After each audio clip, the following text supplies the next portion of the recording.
हर हर महादेव, जय शिव शंभू। आज सावन मास का 23वां दिन है और आप सुन रहे हैं श्रावण मास महात्म्य का अध्याय। आज हम सुनेंगे श्रावण मास महात्म्य का 23वां अध्याय, जो कि श्री कृष्ण जन्माष्टमी पर आधारित है। ईश्वर ने कहा, सावन महीने की कृष्ण पक्ष अष्टमी के दिन वृष के चंद्रमा की आधी रात के समय योग के आने से देवकी ने वसुदेव से कृष्ण को उत्पन्न किया, परंतु सिंह राशि के सूर्य आने पर ही महोत्सव मनाया जाता है। पहले सप्तमी के दिन दंत धावन कर अल्प भोजन करना चाहिए और रात में जितेंद्रिय होकर सोना चाहिए। सुबह हो जाने पर उपवास का नियम करें। केवल उपवास द्वारा कृष्ण जन्माष्टमी का दिन बिताना चाहिए। ऐसा करने से 7 जन्म के किए हुए पाप से निश्चित ही छुटकारा मिलता है। पापों से मुक्त हो गुणों के सहित जो वास है, उन भोगी से वर्जित वास को उपवास कहते हैं। अष्टमी के दिन विमल नदी आदि के जल में तिलों के साथ नहा लें। शोभन देश में देवकी के सूतिका घर को बनाकर उसे नाना वर्णों के कपड़ों से कलश तथा फलों द्वारा सुशोभित करें। दीपमाला, पुष्प, चंदन, अगरू तथा धूप देकर वहां पर गोकुल के कृष्ण चरित्र को लिखें।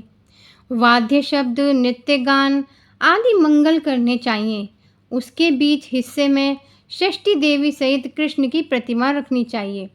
जो कुछ भगवान कृष्ण ने चरित्र किया उसे लिखकर भक्ति के साथ अच्छी प्रकार से पूजा करनी चाहिए।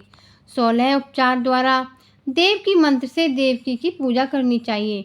देवकी सहित वसुदेव का, यशोदा सहित नंद का, रोहिणी सहित चंद्रा का और कृष्ण सहित बलदेव का सविधि पूजन करने से मानव सभी वस्तुओं को प्राप्त करता है। कृष्ण जन्माष्टमी व्रत 1 करोड़ एकादशी के तुल्य होता है। इस प्रकार रात में पूजन करना चाहिए और नवमी के दिन सुबह देवी भगवती विंध्यवासिनी का कृष्ण तुल्य महोत्सव करना चाहिए। भक्ति द्वारा ब्राह्मणों को भोजन कराकर अभीष्ट गौ, धन आदि का दान देकर कहना चाहिए, इस व्रत द्वारा कृष्ण मेरे ऊपर प्रसन्न हुए। मैं गौ तथा ब्राह्मण रक्षक वासुदेव को नमस्कार करता हूँ। शांति हो तथा कल्याण हो, यूँ कहकर विसर्जित करना चाहिए। भाई बंधु के साथ स्वयं मौन हो भोजन करना चाहिए। जो देवी और कृष्ण का महोत्सव करता है वह विधि पूर्वक पूजा से हर साल उपरोक्त फल प्राप्त करता है। यह पुत्र, संतान, आरोग्य तथा अतुलनीय सौभाग्य प्राप्त करता है। यहाँ पर धर्म बुद्धि हो और अंत में वैकुंठ को जाता है। भगवान श्री कृष्ण का जन्म एक गूढ़ रहस्य है। हमारी प्राचीन कहानियों का सौंदर्य यह है कि वे कभी भी विशेष स्थान या विशेष समय पर नहीं बनाई गई हैं। रामायण या महाभारत प्राचीन काल में घटी घटनाएं मात्र नहीं हैं, यह हमारे जीवन में प्रतिदिन घटती रहती हैं। इन कहानियों का सार शाश्वत है। श्री कृष्ण जन्म की कहानी का भी गूढ़ अर्थ है। इस कहानी में देवकी शरीर का प्रतीक है और वासुदेव जीवन शक्ति अर्थात प्राण के प्रतीक हैं। जब शरीर प्राण धारण करता है तो आनंद अर्थात श्री कृष्ण का जन्म होता है, लेकिन अहंकार जो कंस आनंद को नष्ट करने का प्रयास करता है। यहाँ देवकी का भाई कंस यह दर्शाता है कि शरीर के साथ अहंकार का भी अस्तित्व होता है। एक प्रसन्न एवं आनंदचित व्यक्ति कभी किसी के लिए समस्याएं नहीं खड़ी करता, परंतु भावनात्मक रूप से दुखी व्यक्ति अक्सर दूसरों के को दुखी करते हैं या उनकी राह में अवरोध पैदा करते हैं। जिस व्यक्ति को लगता है कि उसके साथ अन्याय हुआ है, वह अपने अहंकार के कारण दूसरों के साथ भी अन्यायपूर्ण व्यवहार करता है। अहंकार का सबसे बड़ा शत्रु आनंद है। जहाँ आनंद और प्रेम है वहाँ अहंकार टिक नहीं सकता है, उसे झुकना ही पड़ता है। समाज में एक बहुत ही उच्च स्थान पर विराजमान व्यक्ति को भी अपने छोटे बच्चे के सामने झुकना पड़ जाता है। जब बच्चा बीमार हो तो कितना भी मजबूत व्यक्ति हो, वह थोड़ा असहाय महसूस करने ही लगता है। प्रेम, सादगी और आनंद के साथ सामना होने पर अहंकार स्वतः ही आसानी से ओझल होने लगता है। श्री कृष्ण आनंद के प्रतीक हैं और सादगी के सार हैं और प्रेम के स्रोत हैं।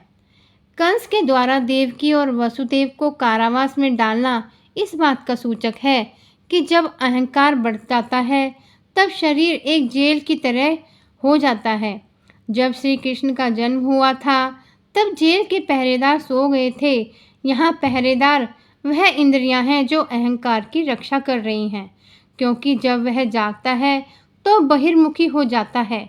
जब यह इंद्रियां अंतर्मुखी होती हैं तब हमारे भीतर आंतरिक आनंद का उदय होता है। यह समाज में खुशी की एक लहर लाने का समय है। यही जन्माष्टमी का संदेश है, गंभीरता के साथ आनंदपूर्ण बने रहना। श्रावण मास महात्म्य का यह 23वां अध्याय संपूर्ण हुआ। अगर आपने पिछले अध्याय नहीं सुने हैं तो आप मेरे चैनल को सब्सक्राइब करके इन अध्यायों को सुन सकते हैं। हर हर महादेव, जय शिव शंभू। भगवान भोलेनाथ आपकी सभी मनोकामनाएं पूर्ण करें। और जो व्यक्ति जन्माष्टमी के व्रत को करता है वह ऐश्वर्य और मुक्ति को प्राप्त करता है। आयु, कीर्ति, यश, लाभ, पुत्र व पौत्र को प्राप्त कर इसी जन्म में सभी प्रकार के सुखों को भोग कर अंत में मोक्ष को प्राप्त करता है। जो मनुष्य भक्ति भाव से श्री कृष्ण की कथा को सुनते हैं और उनके समस्त पाप नष्ट हो जाते हैं, वे उत्तम गति को प्राप्त करते हैं। जय श्री कृष्ण। राधे राधे।